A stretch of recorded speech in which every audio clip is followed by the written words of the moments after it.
La mañana de la boda de Gabriel, me desperté antes del amanecer, como solía hacerlo cuando cosía uniformes para los niños de la escuela del barrio.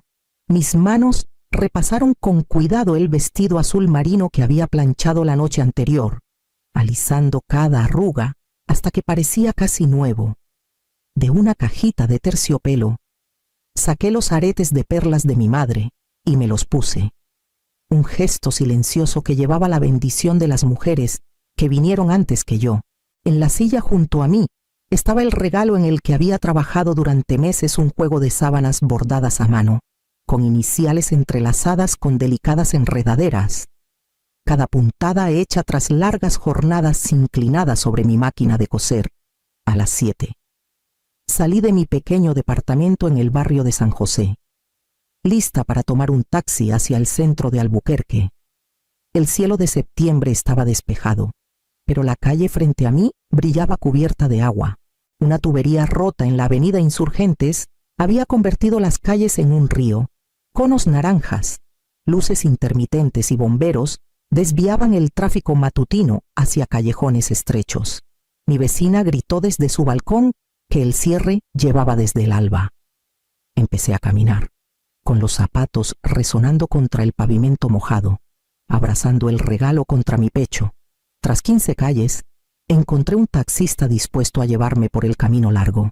Cuando llegué a la iglesia de San Antonio de Padua, las campanas estaban en silencio y la gente ya se dirigía al salón de recepción. Me quedé cerca de los arcos del patio, tratando de recomponerme.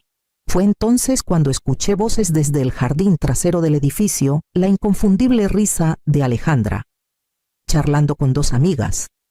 Menos mal que no vino. Hoy nada de historias tristes. Sus risas flotaron suavemente sobre el seto de bugambilias, pero el peso de sus palabras se hundió profundo en mi pecho.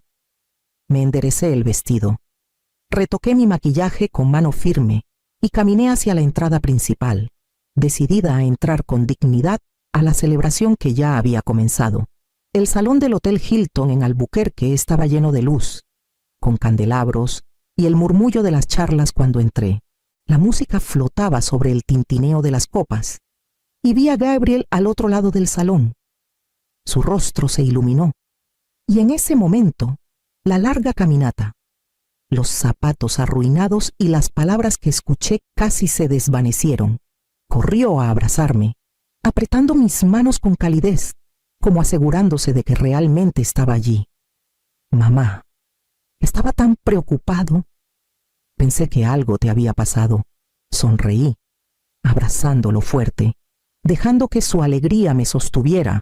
Alejandra apareció a su lado, con el velo ya guardado, el cabello brillando bajo las luces. Me ofreció una sonrisa cortés que no llegó a sus ojos. «Qué lástima que te perdiste la ceremonia», dijo con suavidad, inclinándose apenas para rozar mi mejilla. Estuvo hermosa. Sus palabras llevaban el mismo filo frío que había oído en el jardín, y solo asentí, negándome a dejar que me hirieran más. Gabriel me llevó a una mesa cerca del centro, presentándome rápidamente a sus amigos del despacho. Intenté unirme a la charla, pero cada vez que hablaba sobre la tradición de bordar en mi familia, sobre las campanas de la iglesia que marcaron la infancia de Gabriel, alguien cambiaba de tema o miraba hacia otro lado. Dejando mis palabras flotando en el aire, doblé mi servilleta con cuidado, anclando mi silencio en pequeños gestos. Cuando llegó el momento de abrir los regalos, puse mi paquete con suavidad en las manos de Gabriel. Al abrirlo, reveló las sábanas con las iniciales entrelazadas y flores delicadas bordadas en los bordes. Su sonrisa titubeó con un destello de reconocimiento, pero antes de que pudiera hablar, Alejandra tomó el paquete. «Gracias, suegra», murmuró rápido, metiéndolo bajo la mesa junto a otros regalos menos notados.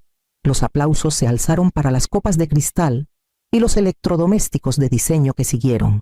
Mientras mi ofrenda desaparecía de la vista, me recosté en la silla, alisando mi vestido, con el corazón hundiéndose no por enojo, sino por la claridad repentina de que mi trabajo de amor no era más que tela para ellos.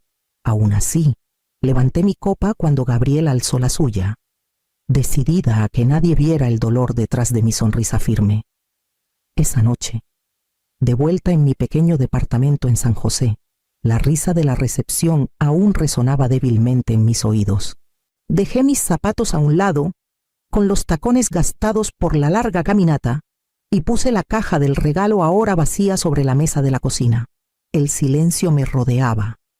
Pesado, pero honesto. Me serví una taza de café aunque ya era casi medianoche. Necesitando el calor más que la vigilia, abrí el cajón donde guardaba un cuaderno viejo de espiral, uno que Gabriel usó alguna vez para sus clases de matemáticas en la secundaria. En la primera página en blanco, comencé a escribir, no por hábito, sino por una extraña urgencia de ver mi vida medida en tinta. Escribí sobre los años que cosí uniformes hasta que mis dedos sangraron, las pilas de tela amontonadas en la sala, el zumbido de la máquina ahogando mis propios suspiros cansados. Escribí sobre las joyas que vendí cuando Gabriel entró a la Universidad Nacional Autónoma de México. Cada pulsera y collar cambiados por otro semestre de colegiatura. Anoté las tardes haciendo tamales para vender en la kermés parroquial. Cada peso estirado para que Gabriel pudiera comprar libros de texto. Incluso escribí la suma que di, poco a poco, para el enganche del departamento que ahora compartía con Alejandra cerca de Polanco, dinero que saqué de mis ahorros, diciéndome que era por su futuro.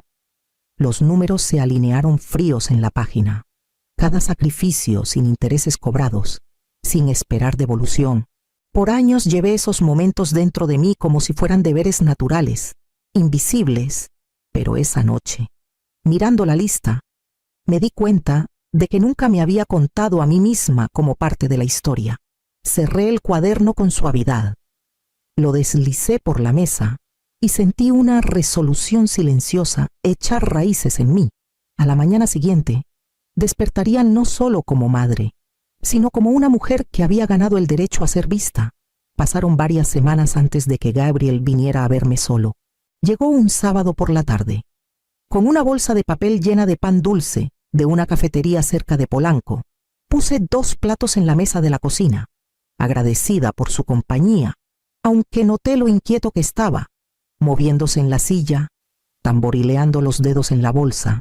Tras unos minutos de plática sobre el trabajo y el nuevo departamento, carraspeó: «Mamá, hay algo que necesito decirte, y espero no lo tomes a mal». Su tono era cuidadoso, como ensayado. Asentí, esperando. Habló de Alejandra, de cómo quería crear conexiones en su despacho, de cómo las cenas y reuniones solían involucrar a gente de distintos círculos. Luego, con suavidad, añadió: «A veces Alejandra se preocupa porque tus historias, sobre lo duro que fue todo, sobre trabajar de noche, sobre los sacrificios, no siempre encajan con la imagen que queremos dar. Tal vez sería mejor si vinieras a menos de esos eventos. No porque no te queramos, sino porque, bueno, puede ser complicado». Las palabras cayeron suaves, pero su significado cortó hondo.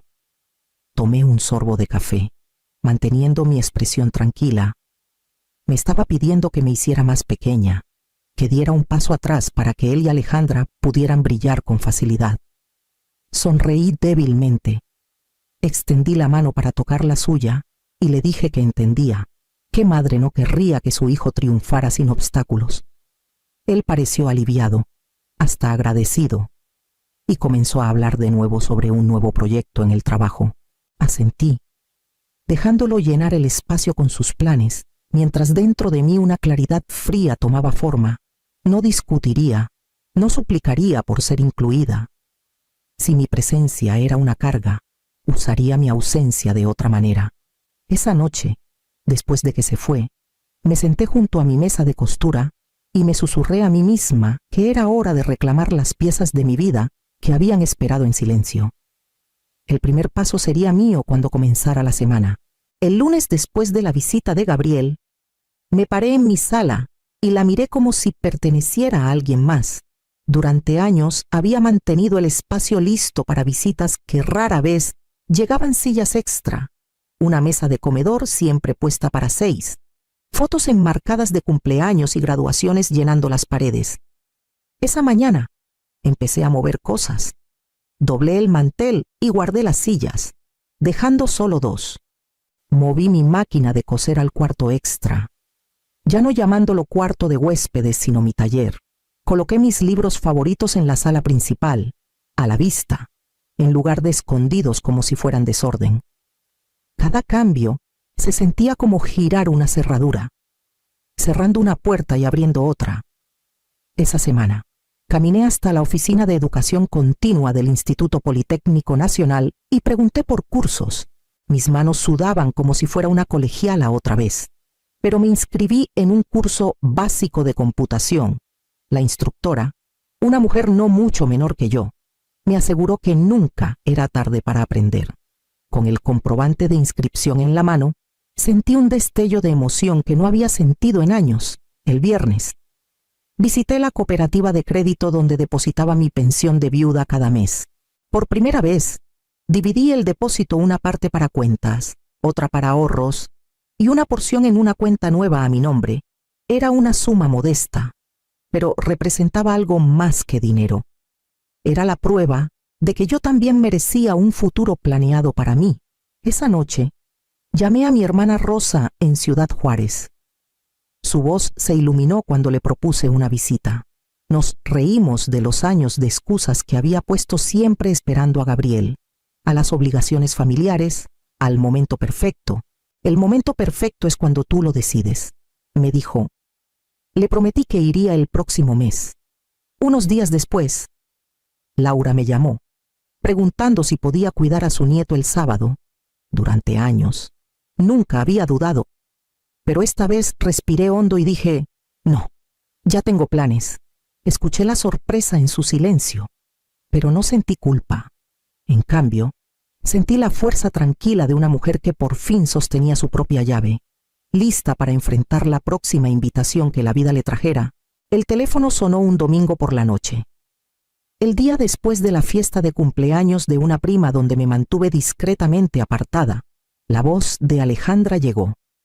Dulce, pero con un filo que reconocí demasiado bien, el deber disfrazado de calidez. Suegra. Mi mamá va a organizar un brunch en San Miguel de Allende el próximo fin de semana.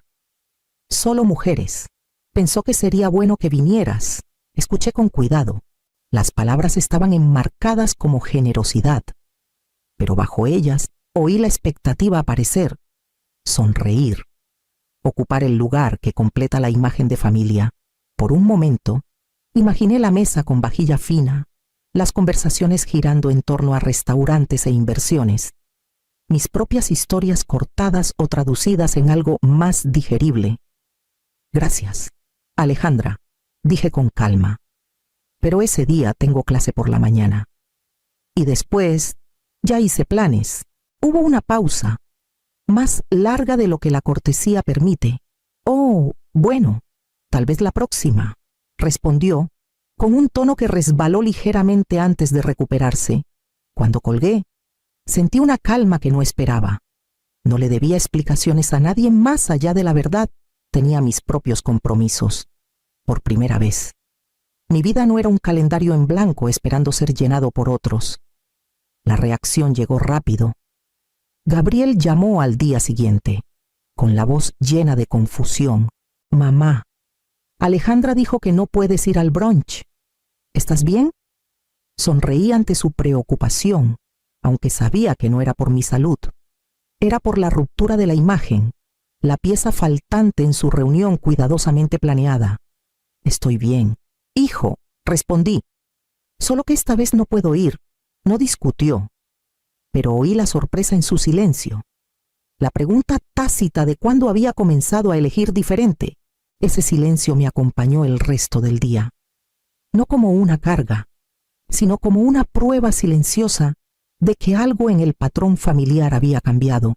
El sábado, mientras ellos se reunían en San Miguel de Allende, yo estaba en un aula del Politécnico, aprendiendo a enviar un correo electrónico por primera vez.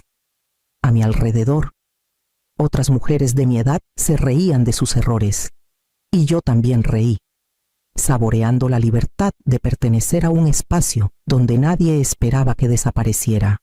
mientras estaba sentada en un aula luminosa del Politécnico, aprendiendo a abrir una cuenta de correo y riendo con las otras mujeres por equivocarnos en las contraseñas. Otra lección se desarrollaba a kilómetros de distancia en San Miguel de Allende.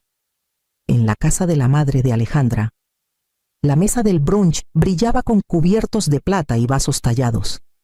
Las mujeres intercambiaban historias de viajes y remodelaciones, cada detalle pulido para destacar. Pero cuando hablaron de los regalos para los recién casados, una prima preguntó inocentemente a Alejandra: ¿no te dio algo hecho a mano la mamá de Gabriel? Creo que oí de unas sábanas bordadas. Alejandra se quedó helada por un momento antes de responder con una risa breve. Oh, sí, solo unas sábanas. Nada del otro mundo. Rápido cambió de tema, pero su desdén quedó flotando en el aire. Otra invitada, vecina de Albuquerque, añadió: pensé que Elvira también los ayudó con el departamento. No recuerdo que Gabriel mencionó que su mamá puso para el enganche. Las palabras cayeron más fuerte de lo planeado. Un murmullo recorrió la mesa. La sonrisa de Alejandra se tensó mientras alcanzaba su copa, su facilidad practicada tambaleándose. Su madre intentó regresar la charla a las vacaciones en Puerto Vallarta, pero el ambiente había cambiado. Mi ausencia esa mañana había atraído más atención que mi presencia. Mientras Alejandra lidiaba con su imagen cuidadosamente curada, yo estaba en un terminal de computadora escribiendo mi primer mensaje corto a Rosa en Ciudad Juárez. Estoy aprendiendo. Pronto escribiré más. Mis manos temblaron un poco, pero no por nervios, sino por la emoción de descubrir una habilidad completamente mía. Para cuando el brunch terminó en San Miguel, con despedidas corteses pero tensas, yo caminaba a casa desde la clase con una carpeta de apuntes y una sonrisa que no podía ocultar. Por una vez, no había estado presente para defenderme, y aún así la verdad había salido a flote sola, resonando en conversaciones donde mi nombre debía haber quedado ausente. Esa noche, mientras ponía la tetera en la estufa, sentí que el silencio que había elegido comenzaba a hablar más fuerte que cualquier defensa que hubiera ofrecido. Una semana después, escuché un golpe en mi puerta justo después del atardecer. Al abrir, Gabriel y Alejandra estaban juntos, un poco demasiado formales, como si lo hubieran ensayado. Los invité a pasar. Puse café en la mesa y esperé. Gabriel carraspeó: mamá, hemos notado que estás distante. No fuiste al brunch y últimamente parece que te mantienes apartada. ¿Todo está bien, Alejandra?, añadió rápido. Queremos que estés involucrada. Claro, pero a veces parece que no quieres estarlo. Escuché sin interrumpir. Luego crucé las manos sobre la mesa. Por muchos años, comencé. He estado presente en cada momento.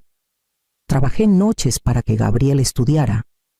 Di lo que tenía para su hogar. Cociné, aparecí, llené el espacio que me dejaron. Y aún así, en la boda, mi regalo fue escondido bajo la mesa.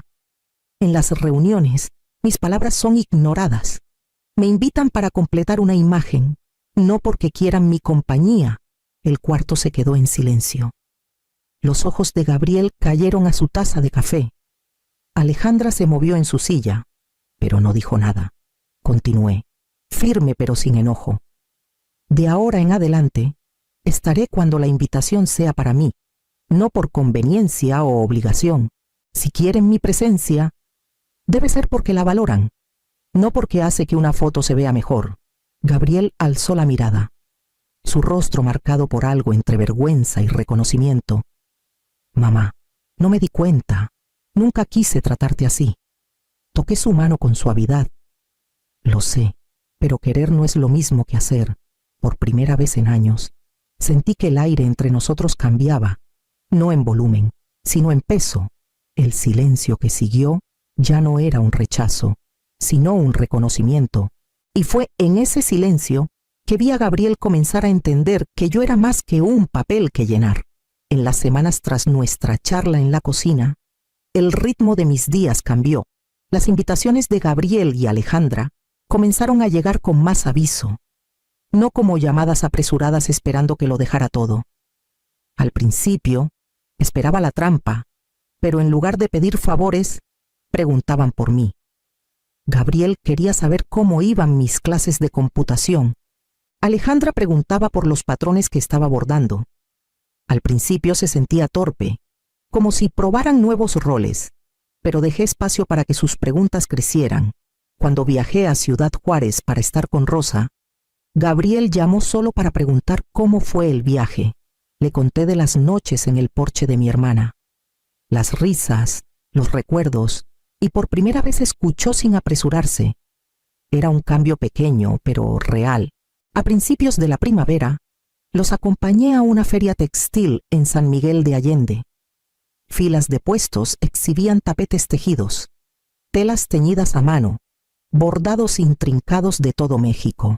Me detuve en un puesto donde una artesana mayor demostraba puntadas tradicionales. Intercambiamos palabras sobre técnicas que había usado por años, y pronto un pequeño círculo se formó a nuestro alrededor. La artesana asintió a mis comentarios. Incluso me pidió mostrar un detalle de mi trabajo. Cuando alcé la vista vi a Alejandra observando. Su expresión era inquieta, casi incierta, pero detrás había algo más suave: sorpresa, tal vez incluso respeto. Gabriel sonrió con orgullo silencioso.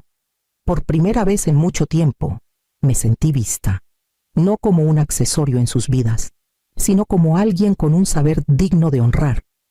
De regreso a casa esa noche, descansé las manos en mi regazo, el zumbido de la carretera constante bajo nosotros. El respeto no se dijo en voz alta, pero podía sentir su forma creciendo en el silencio entre nosotros, lista para convertirse en algo más. Para el verano, mis sábados me pertenecían de una forma que nunca antes habían sido. En el centro comunitario, me paraba frente a un círculo de mujeres, mostrándoles puntadas que me enseñaron mi madre y mi abuela. Sus manos se movían lentas al principio, luego con más confianza, y vi en sus rostros el mismo orgullo que alguna vez me negué a mí misma. Enseñar me dio un sentido de pertenencia más profundo que cualquier mesa de banquete. Cuando quería, empacaba una maleta pequeña y tomaba el autobús a Ciudad Juárez. Rosa y yo compartíamos largas noches con café, hablando de los años que perdimos y los que aún teníamos por reclamar. Ya no pedía permiso para viajar, ni explicaba por qué me iba. Mi vida se desplegaba por mi propia elección. Con Gabriel y Alejandra, nuestras comidas juntos eran menos frecuentes pero más cálidas. Las invitaciones llegaban con tiempo, nunca apresuradas, y las charlas iban más allá de cortesías. Preguntaban por mis alumnas en el taller, por mi próximo viaje, por los libros que leía. Una noche tras la cena, Gabriel me acompañó a la puerta y dijo suavemente: «Mamá, esas sábanas que hiciste, las usamos todos los días». Más tarde, cuando visité su departamento, las vi extendidas cuidadosamente en la cama, no escondidas bajo cajas, sino honradas a la vista. Parada allí, no sentí necesidad de grandes disculpas. El respeto había llegado a su tiempo, traído no por ceremonias, sino por el cambio. El amor ya no se sentía como una carga que solo yo llevaba ahora, era más ligero, compartido entre nosotros, descansando donde debía. Si el respeto es el precio de entrada, ¿a quién y qué dejas entrar de nuevo? El aroma de los frijoles hirviendo llenaba mi pequeña cocina mientras removía la olla, escuchando el suave tic-tac del viejo reloj sobre la puerta. La luz del atardecer se filtraba a través de las cortinas de encaje, suavizando los contornos de la habitación que había sido mi hogar por más de 20 años. Había preparado 2 platos, con la esperanza de que Alejandra se sentara conmigo a cenar. Aunque ya sabía que llegaría distraída, la puerta se estrelló contra el marco, haciendo temblar la foto de mi difunta madre en la pared. La voz de Alejandra llegó antes que sus pasos. Gritaba por teléfono, maldiciendo a Javier por no pagar otra vez la pensión de los niños. Sus tacones golpeaban el azulejo como disparos. A sus 34 años, aún vivía aquí, diciéndole a los vecinos que era para cuidarme, aunque yo sabía que era porque no podía arreglárselas sola. Bajé la flama y pregunté suavemente, ¿quieres comer algo antes de descansar? Se giró hacia mí, su rostro tenso de furia. ¿No ves que estoy hablando? Sus palabras cortaron como navajas, pero lo que vino después dolió más. Vieja asquerosa, escupió, y el calor húmedo resbaló por mi mejilla. Me quedé helada. Mis manos apretaron la cuchara de madera, pero no dije nada. Alcancé mi delantal, me limpié la cara y mantuve la mirada baja. El silencio entre nosotras pesó más que su insulto, llenando cada rincón de la cocina. Alejandra volvió a su teléfono como si nada hubiera pasado, su voz subiendo de nuevo mientras yo permanecía junto a la estufa. La olla siseaba suavemente, los frijoles a punto de desbordarse. Estabilicé mi respiración. Tragué la amargura y dejé que la habitación se llenara de silencio. Esa noche entendí que el silencio puede herir tan profundamente como las palabras. Tras las palabras de Alejandra y el ardor de su escupitajo, mi mente vagó a otro tiempo, cuando esta casa aún era un sueño y no un campo de batalla. Tenía 30 años, con una niña pequeña aferrada a mi falda y un esposo que decidió que la paternidad era una carga que no llevaría. Cuando Miguel se fue, Alejandra tenía 6 años y yo me quedé con nada más que una máquina de coser y una promesa de que ella nunca pasaría hambre. Por casi 4 décadas cosí las vidas de otros vestidos de novia, trajes de quinceañera, uniformes escolares. Cada dobladillo, cada pinza, cada costura llevaba un pedazo de mí. Me salté comidas para que ella comiera doble.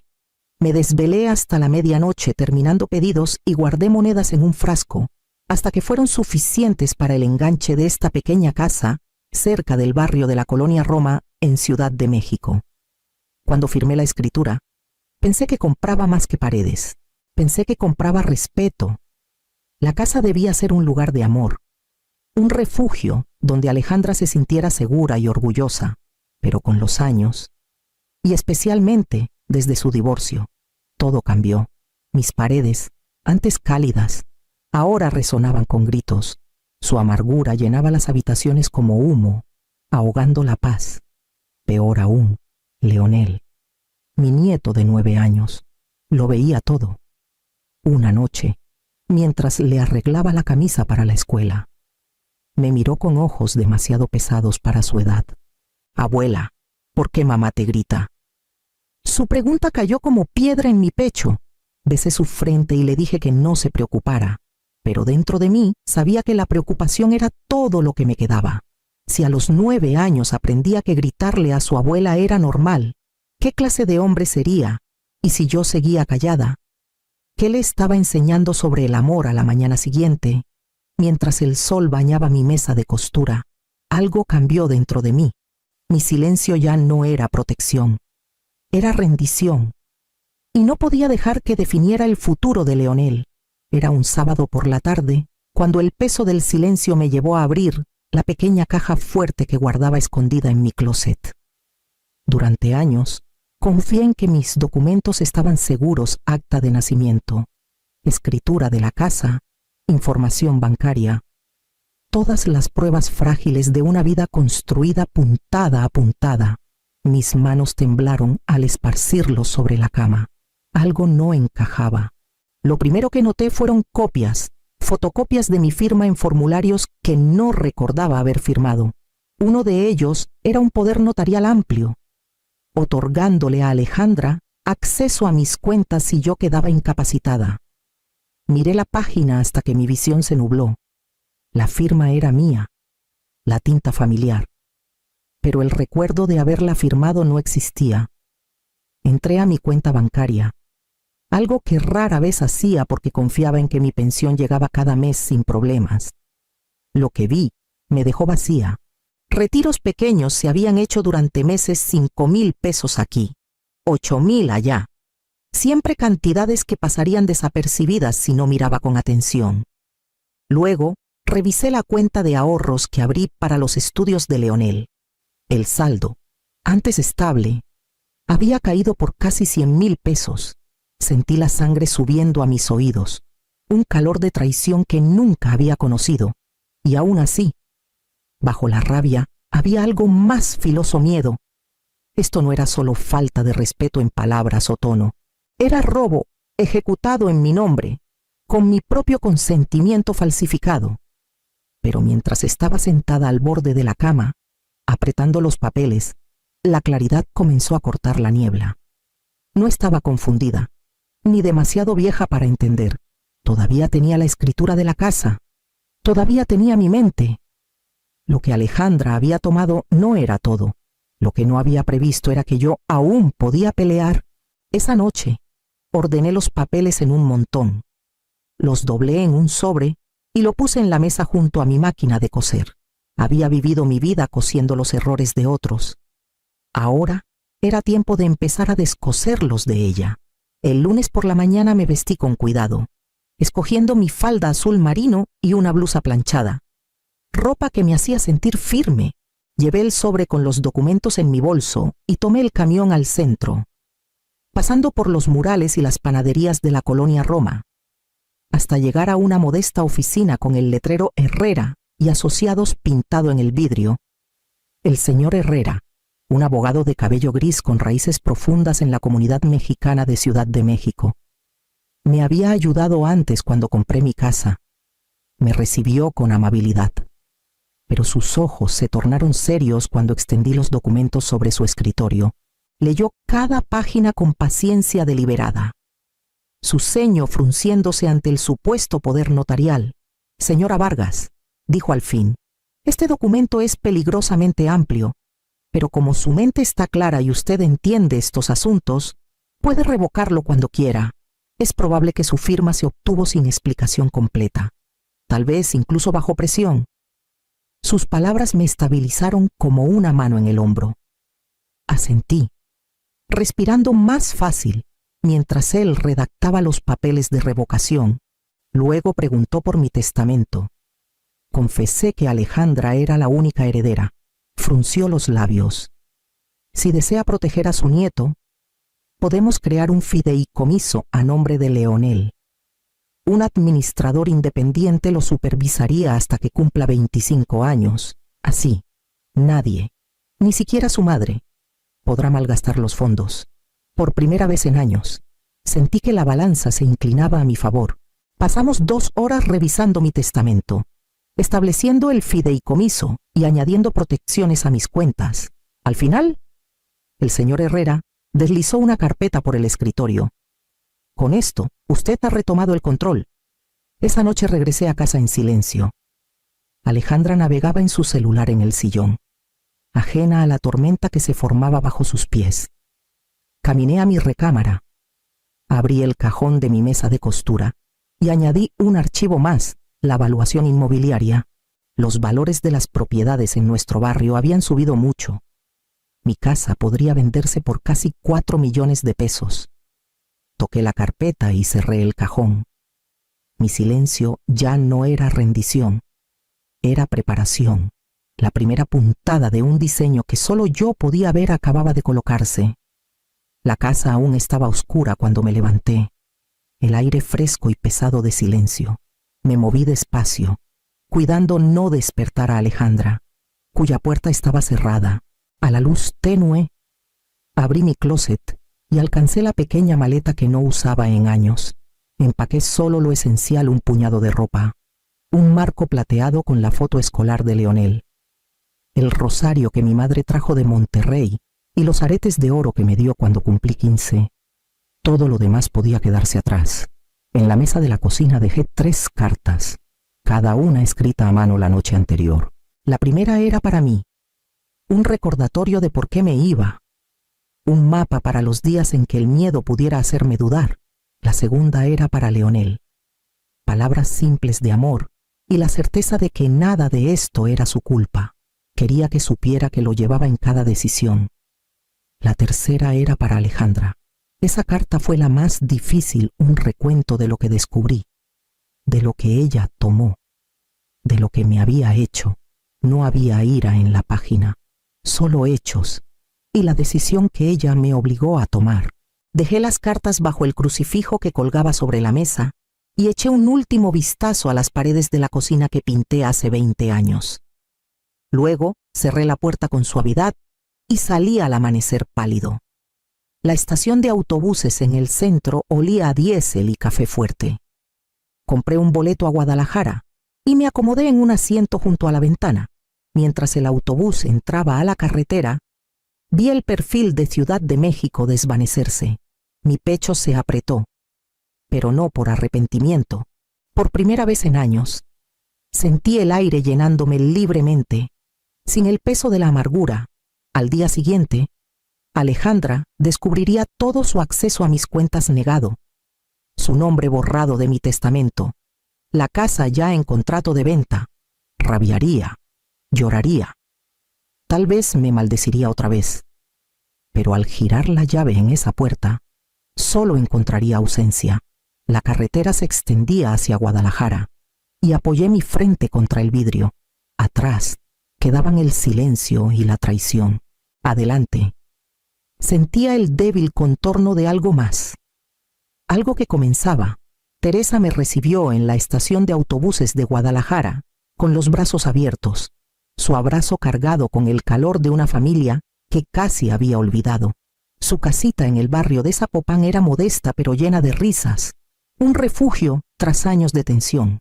Por primera vez en meses, dormí toda la noche sin despertar por voces altas o puertas azotadas. A la semana, Teresa me presentó a su amiga de siempre, Elena, quien tenía una boutique especializada en ropa para mujeres mayores de 50. Elena me recordaba de años atrás y preguntó si podría ayudarle a medio tiempo. Al principio dudé. Mis manos estaban acostumbradas a la tela, no a las ventas. Aún así, acepté. El trabajo fluyó con naturalidad. Entendía a las mujeres que cruzaban esa puerta viudas buscando algo elegante. Abuelas queriendo sentirse vivas en una boda. Mujeres que habían sido ignoradas demasiado tiempo. Escuchaba sus historias, ajustaba dobladillos, sugería colores que las favorecían. Poco a poco, me di cuenta de que no solo las ayudaba a elegir ropa, las ayudaba a recordarse a sí mismas. Cada sonrisa que regresaba a un rostro cansado me devolvía un pedazo de mi propia dignidad. Mientras tanto, mi celular vibraba a diario con mensajes de Alejandra. Su voz, grabada en ráfagas de rabia y desesperación, llenaba mi buzón. ¿Cómo pudiste hacerme esto? Te vas a arrepentir. Regresa ahora mismo. Los borraba uno por uno. Mi corazón se afirmaba con cada botón presionado. Luego llegó una llamada diferente, que me atravesó más hondo que todas sus acusaciones. Era la consejera escolar de Leonel. Habló con suavidad, explicando que el Leonel estaba más callado de lo usual, retraído, y que preguntaba por mí a menudo.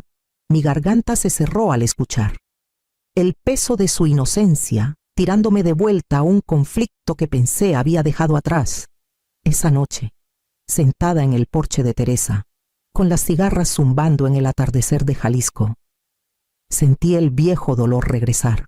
Me había ido para salvarme, pero su voz, incluso a través de las palabras de otra, aún me alcanzaba.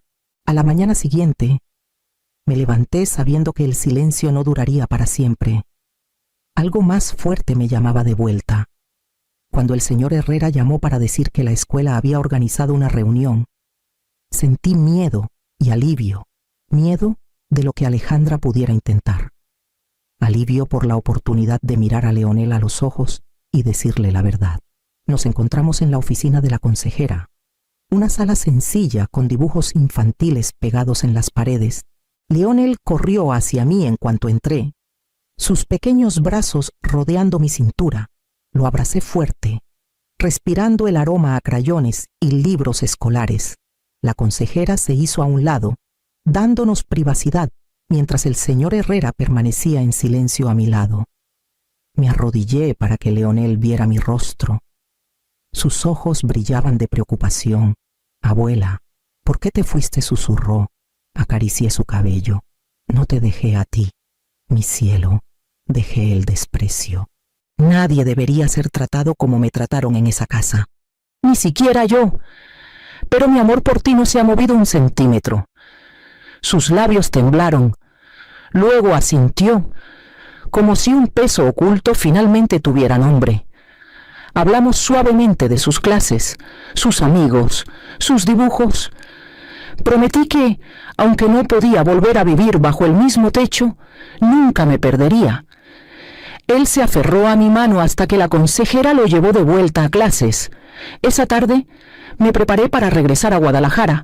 En el aeropuerto de Ciudad de México, llevaba solo mi maleta pequeña cuando Alejandra apareció cerca de la puerta, arrastrando a Leonel con ella. Su rostro estaba surcado de rímel, su voz tan alta que todos podían oírla. «Mamá, por favor, regresa. Podemos arreglar esto. Leonel te necesita. Yo te necesito». Decenas de viajeros se detuvieron. Sus ojos deslizándose hacia nosotras, mantuve mi tono calmado, mis palabras firmes. «Alejandra, este no es el lugar. No voy a discutir contigo aquí. Mi decisión está tomada». Sus súplicas subieron, pasando de la pena a la furia. Pero no respondí de nuevo. Caminé hacia la puerta, el sonido de su voz desvaneciéndose atrás, y sentí el peso del silencio trabajando a mi favor por primera vez. La primera señal llegó en una carta enviada a la casa de Teresa en Guadalajara. Estaba dirigida a mí, pero venía del arrendador de Alejandra en Ciudad de México, exigiendo 3 meses de renta impaga. Pronto, por una prima, supe que Alejandra había perdido su trabajo de medio tiempo en una clínica por llegar tarde demasiadas veces. Para el verano, las llamadas pasaron de la rabia al pánico. «Mamá, no sé qué hacer. Nos van a desalojar. No puedo seguirle el paso. Por favor, ayúdame». Escuché, mi corazón dividido entre el dolor de una madre y la claridad de una mujer que había aprendido demasiado. Cuando llegó el aviso de desalojo, ella dejó de fingir. «Tal vez Leonel debería quedarse contigo hasta que arregle las cosas». Su voz se quebró al hablar. Un raro atisbo de humildad. Con la guía del señor Herrera, solicité la custodia temporal. La sala del juzgado era pequeña, con bancas de roble pulidas por años de familias cansadas.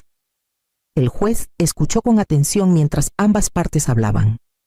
Alejandra se movía inquieta en su silla, admitiendo sus deudas, su empleo inestable, su incapacidad para ofrecer un cuidado constante.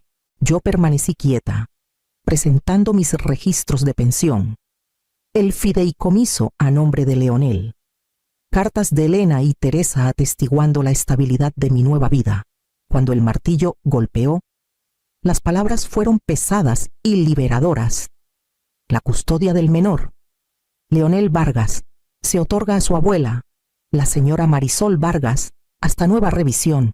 Los ojos de Alejandra se llenaron de lágrimas.